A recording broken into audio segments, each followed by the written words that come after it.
Hello, I'm NP. The Isle of Man TT, or Tourist Trophy, always enjoyed a cult status in motorsport. There are many things about it. As it is a public road race, there is just no chance to make the track safe, apart from wrapping a couple of lampposts in foam.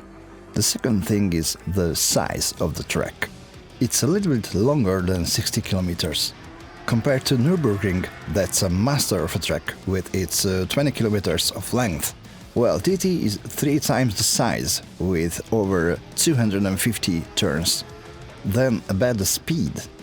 As of 2024, TT legend Peter Hickman is the record holder.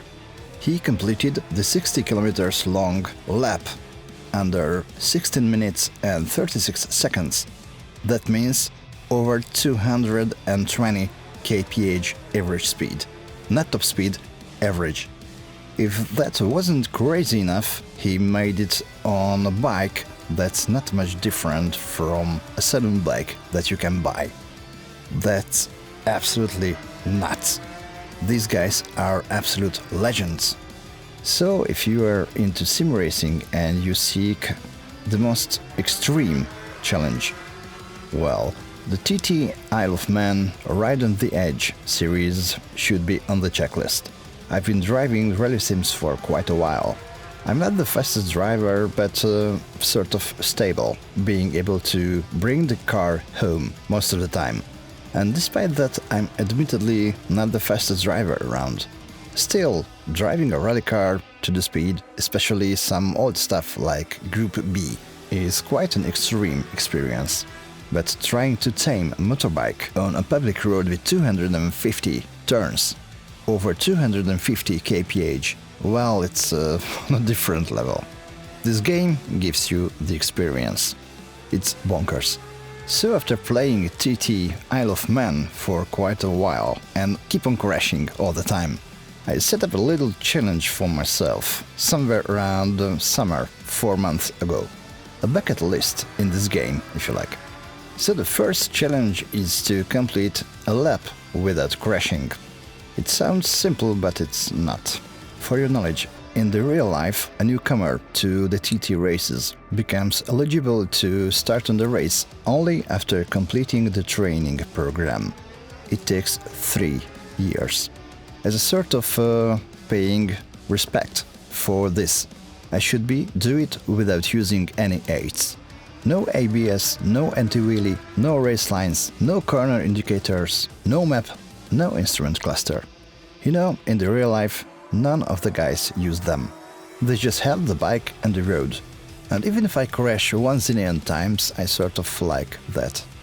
Okay, challenge number 3 has nothing to do with the actual TT race, but my most favorite motor racing guy, Colin McRae, who said, if in doubt, flat out.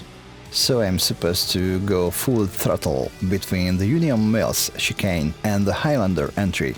This part of the track leaves no margin for error. There are lots of traps that can launch the bike, and some really tricky corners like the Burgery, where Guy Martin crashed in 2010.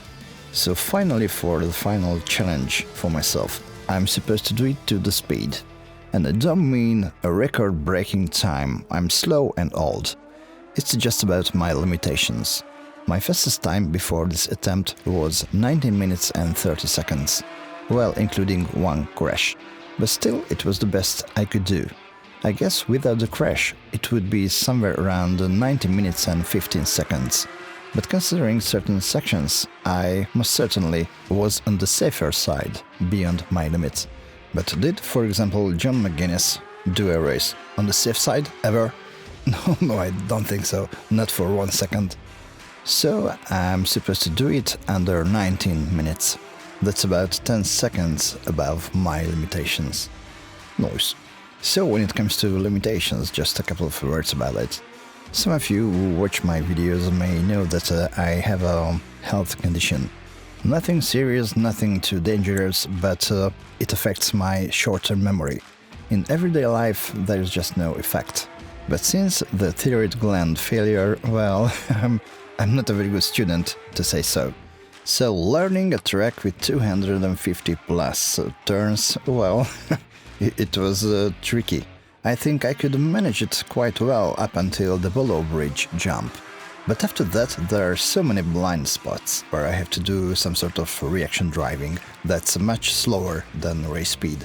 But it is what it is, a challenge run with some Sunday drive parts. And the main goal of this run is pure survival, completing a lap without crash. So I will use a gentle, nimble 600cc Honda Super Sport. So let's see, can I do it after 4 months of failures?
So that concluded my little test challenge whatsoever.